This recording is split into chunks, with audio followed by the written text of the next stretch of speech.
오늘 말씀 본문 이사야 56장 7절 말씀입니다. 함께 읽도록 합니다. 내가 곧 그들을 나의 성산으로 인도하여 기도하는 내 집에서 그들을 기쁘게 할 것이며 그들의 번제와 희생을 나의 제단에서 기꺼이 받게 되리니 이는 내 집은 만민이 기도하는 집이라 일컬음이 될 것임이라. 아멘.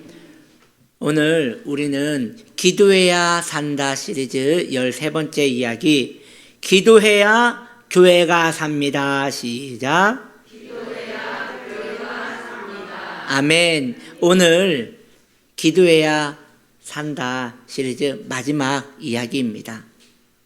오늘 본문은 교회가 무엇인가에 대하여 말씀하고 있는 본문입니다. 교회는 만민이 기도하는 집입니다. 즉, 기도하는 교회가 교회이지 기도가 없는 교회는 교회가 아니라는 것이지요. 성경적인 교회는 어떠한 교회입니까? 저는 오늘 세 가지를 들어 여러분들에게 말씀을 드립니다. 그 첫째로, 강단에서 복음이 전파되는 교회가 진정한 교회인 것입니다. 복음이란 십자가에 달리신 그리스도를 전하는 것입니다. 강단에서는 십자가가 전해져야 합니다. 십자가는 죄의 강한 복음입니다. 그래서 죄인이 복음을 듣게 됩니다. 죄인이 용서받을 수 있는 길을 강단은 이야기를 해주어야 하고, 하나님과 화목할 수 있는 유일한 길, 죄 용서의 비결, 복음을 이야기를 해줘야 하는 것입니다. 이것이 바로 교회의 그 첫 번째 기능이 됩니다. 교회가 교회되기 위하여 강단에서 십자가의 그 피 흘리는 은혜가 있기를 여러분 기도해 주시기를 바랍니다. 두 번째, 교회의 기능, 복음을 들은 성도인들이 복음대로 세상에서 살아내는 것입니다. 이것은 너무도 어려운 일이지요. 우리가 살아내는 이 죄악 세상에서는 참으로 복음대로 살기가 쉽지가 않습니다. 그러나 성도님들이 교회에 나오는 것만으로 신앙생활이라 할 수 없는 것입니다. 교회 출석이 신앙인의 본분이지만 교회 출석이 신앙은 아닌 것입니다. 성도님들이 거룩하게 살아내야 그때부터 신앙이 시작되는 것입니다. 성도라 하지 않습니까? 성도라는 것은 말 그대로 거룩한 민족, 거룩한 도민이라는 뜻입니다. 거룩한 삶이 따르지 않는 신앙은 그 신앙이 아니며 교회가 아니게 되는 것입니다. 그러면 무엇이 거룩해야 합니까? 언어가 거룩해야 합니다. 삶이 거룩해야 합니다. 마지막으로 마음이 거룩해야 합니다. 즉 동기가 거룩해져야 하는 것입니다. 성도가 이런 말을 사용하면 안 됩니다. 나는 내 마음을 잘 모르겠어 라고 말하면 안 되는 것입니다. 이것은 마음대로 살겠다고 작정한 마음입니다. 죄악에 익숙한 마음인 것입니다. 내 마음 나도 모르겠어 라고 말하면 안 됩니다. 성도는 자신의 마음을 늘 진단하여 거룩한 마음의 동기를 세우고 살아내야 하는 것입니다. 입술에도 파수꾼을 세워야 하지만 마음에도 파수꾼을 세워야 하는 것이에요. 풍랑이 일어도 우리 주님이 타고 있는 배는 뒤집히지 않습니다. 아멘. 복음이 주인된 성도의 마음은 뒤집히지 않는 것입니다. 마음의 고요함을 늘 유지하여 마음에 놀이 일어날 때마다 우리 주님의 음성을 들어야 하는 것이에요. 바다야 바람아 잠잠하라 하셨던 그 주님의 말씀을 듣고 마음의 거룩함으로 고요함을 평정시켜야 하는 것입니다. 교회가 교회되기 위하여 세 번째로 그 복음이 진지하게 다른 이들에게 전파되어져야 합니다. 즉 전도를 말하는 것이지요. 전도란 자신의 신앙의 풍성함이 다른 이에게 전달되는 것입니다.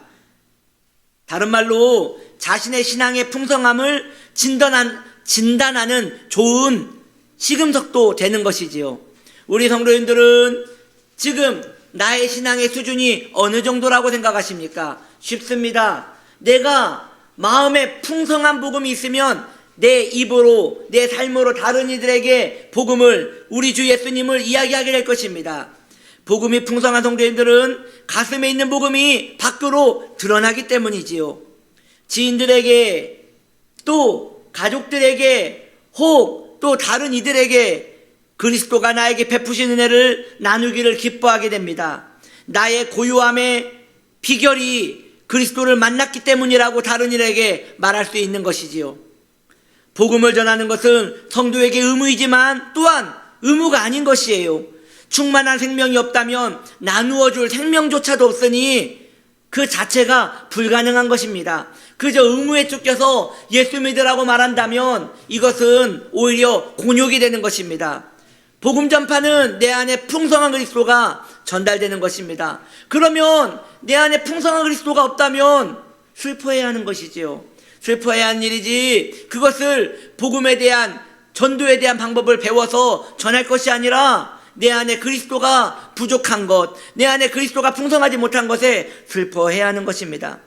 저는 방금 교회가 교회되기 위하여 3가지 요소가 있음을 말씀드렸습니다. 첫째, 강단에서 복음이, 십자가의 복음이, 죄사함의 복음이 전파되어져야 한다고 하였습니다.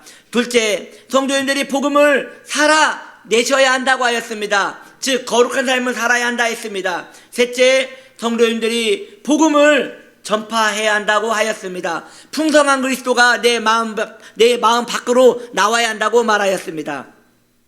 이 3가지 요소는 기도하는 교회만 누릴 수 있는 복입니다. 오직 기도하는 교회만 누릴 수 있는 복이 이 3가지 요소가 되는 것입니다. 총을 보면 유탄이 달려있는 총이 있습니다. 그 유탄이라는 큰 포탄은 주먹보다 좀 작습니다. 그 포탄이 큰 쇳덩인데 이것을 맞으면 한 사람 정도는 피해를 입을 수 있을 것 같습니다. 그러나 그 포탄이 터지면 집 한 채도 날릴 수 있는 것이에요. 복음이 그렇습니다. 복음이 그저 복음으로 사람들에게 와닿으면 그 사람에게 충격과 혹은 죄의식을 일으킬 수는 있을 것 같습니다. 그러나 역사는 일어나지 않습니다. 그러나 복음에 기도가 실리면 그것은 집을 터뜨릴 수 있는 큰 포탄이 되는 것입니다. 우리가 모두 복음을 가지고 있습니다. 저와 여러분들은 예수님을 사랑합니다. 그리고 하나님의 나라를 믿습니다. 천국을 믿으며 지옥을 믿으며 하나님의 나라가 곧 이 땅에 올 것을 우린 다 알고 있습니다. 그런데 왜 그것이 우리 안에만 머물러 있는 것입니까? 그 이유는 부흥이 일어나지 않기 때문입니다. 그 거룩한 부흥은 기도로 말미암아 일어나는 것인데 우리가 기도에 헌신되지 않으므로 교회가 교회의 기능을 멈추고 아무것도 할 수 없는 상태로 머무르게 되는 것입니다. 그러므로 사랑하는 성도님들이요, 기도에 결단되어져야 합니다. 저는 오늘까지 해서 13번의 기도에 대한 시리즈를 전하였습니다. 그렇다면 이 13번 동안 우리 성도님들은 기도에 결단하셨습니까? 기도에 대하여 마음을 정하셨습니까? 시간을 정하여 기도하기로 마음을 정하셨습니까? 하셔야 합니다. 이 13번 동안 아직까지 안 하신 분들은 굉장히 고집스러우신 분들입니다. 성공하실 거예요. 그 고집으로 무엇을 해도 성공하실 것입니다. 그러나 전 여러분들이 더 성공하기를 원합니다. 마음을 꺾으시고 기도에 헌신하십시오. 그래야 성도가 성도되고 교회가 교회 될 수 있는 것입니다. 여러분들은 찰스핀이라는 분에 대해서 잘 듣지 못할 것인데 사실 기독교 역사에서 찰스핀이는 매우 유능한 하나님의 복음 전파자입니다. 이게 실제인지 모르겠지만 전승에 의하면 그렇습니다. 찰스핀이가 전도를 하러 가기 위하여 배를 타고 한 주에 이르게 되면 그 배에 이미 하나님의 임재의 기둥이 떠 있었다고 합니다. 그래서 사람들이 그 찰스핀이를 보고 이미 복음을 듣기 전에 회심의 역사가 일어났었다고 합니다. 물론 찰스핀이는 정통교리에서 많이 벗어난 교리를 가지고 있기 때문에 그분을 추종하는 것은 옳지 않지만, 그래도 그의 영혼사랑 한 일생 동안에 50만 명을 전도했다고 하니 이 놀라운 역사는 하나님이 그와 함께 하셨다는 증거가 되는 것이지요. 우리는 찰스 피니를 높고 굉장히 위대한 사람으로 보지만, 사실 찰스 피니 그 뒤에는 아벨 클레리라는 그의 중보 기도자가 있었습니다. 아벨 클레리는 찰스 피니가 복음을 전하러 갈 때 그 복음 전파하는 시간 동안에 12시간 동안 무릎을 꿇고 기도했다고 합니다. 그래서 그 복음 전파가 끝나면 이 아벨 클레리는 다리가 굳어가지고 펴지지가 않아서 침대에서 떼굴떼굴 구르며 오랜 시간 다리를 펴는 일을 하였다고 합니다. 그렇습니다. 우리는 드러난 것들이 눈에 보이기에 그것이 하나님의 일이라고 생각하지만, 진정 하나님의 역사는 그 뒤에서 기도하는 자를 통하여 일어나는 것입니다. 여러분들은 존 낙스에 대해서 아마 익숙하지 않을 것입니다. 스코틀랜드의 종교개혁자입니다.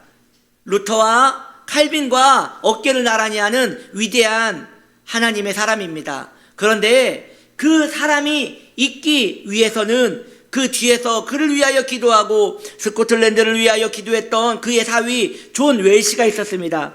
그 사람은 매일같이 하루에 8시간씩 기도했다고 합니다. 여러분, 얼마나 기도하십니까? 이 하나님의 사람은 매일매일 8시간을 기도하는데 그의 기도의 대부분의 내용은 이런 내용이었다고 합니다.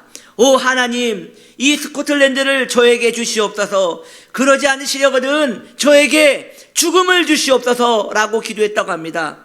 여러분들이 가정을 위하여 기도한다면 이렇게 기도해야 할 것입니다. 하나님, 이 가정을 저에게 주시옵소서. 그렇지 않으시거든 제 생명을 걷어가 주시옵소서. 여러분들이 어느 사람의 영혼을 위하여 기도했다면 그를 위하여 그렇게 기도했을 것입니다. 하나님, 내 지인 누구누구를 나에게 주시옵소서. 그렇지 않으려거든 제 이름을 생명책에서 지우시옵소서. 이것은 사도 바울이 기도했던 내용과 동일시되는 것입니다. 그렇습니다. 여러분, 성도는 기도하는 사람이 성도입니다. 교회는 기도하는 장소가 교회입니다. 기도가 없다면 생명이 없는 것입니다. 기도가 없다면 아무것도 안 되는 것입니다. 유명한 예화가 있습니다. 여러분도 잘 아실 것입니다. 설교의 황제라고 일컫는 스펄전은 많은 사람들에게 영적인 유익을 끼쳤습니다. 사람들이 말합니다. 스펄전 선생님, 어찌하여 당신이 설교를 하면 많은 사람들이 구름대같이 모여서 그들이 회심을 하고 은혜를 입는 것입니까? 라고 할 때 그는 말하기를, 저에게는 2,000명이라는 기도의 용사가 있기 때문에 그 일이 일어난 것입니다 라고 자기의 설교를 높이는 것이 아니라 기도를 높였다고 합니다. 이것이 오늘날 우리 성도님들의 마음에 큰 도전되기를 바랍니다. 우리는 내 신앙의 높임이 기도가 되어져야 합니다. 성도의 자랑은 기도가 되어져야 합니다. 기도하면 성도는 바른 길로 갈 수밖에 없습니다. 기도하는 자녀는 바른 길로 갈 수밖에 없습니다. 많은 교육이, 많은 사상이 사람을 변화시키는 것 같지만 그렇지 않습니다. 결국 하나님의 역사가 그 인생을 바꾸어 갑니다. 기도해야 역사가 일어납니다. 그런데 너무도 안타깝게도 기도를 등한시합니다. 기도를 하지 않습니다. 기도에 헌신되지 않습니다. 하나님의 사람들이요, 기도에 헌신하십시오. 제발이지 기도에 헌신하십시오. 하나님의 집에서 기도할 때 하나님은 일하십니다. 나는 기도하고 하나님은 일하십니다. 반대로 내가 일하면 하나님은 아무 일도 하지 않으십니다.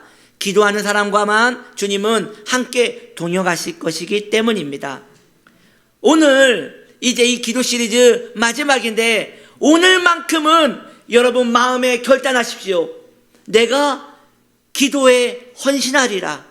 하루에 단 몇 분이라도 시간을 정해서 기도하리라. 제가 여러분들에게 정말 빌지 않습니까? 5분이라도 기도하시라고요. 하루에 5분이라도 마음을 정해서 매일매일 기도하시라고 여러분들에게 사정을 하고 있습니다. 이게 성도되는 길이기 때문입니다. 기도에 헌신합시다. 그렇다고 해서 계속 5분만 하시면 안 되고요. 그 시간이 나중에 6분 되고 10분 되고 그렇게 장시간의 기도로 늘어날 수 있다면 얼마나 좋겠습니까? 기도로 헌신해서 교회가 교회될 수 있도록 하나님 앞에 드려지는 저와 여러분 되시기를 예수님의 이름으로 축복합니다. 기도하겠습니다.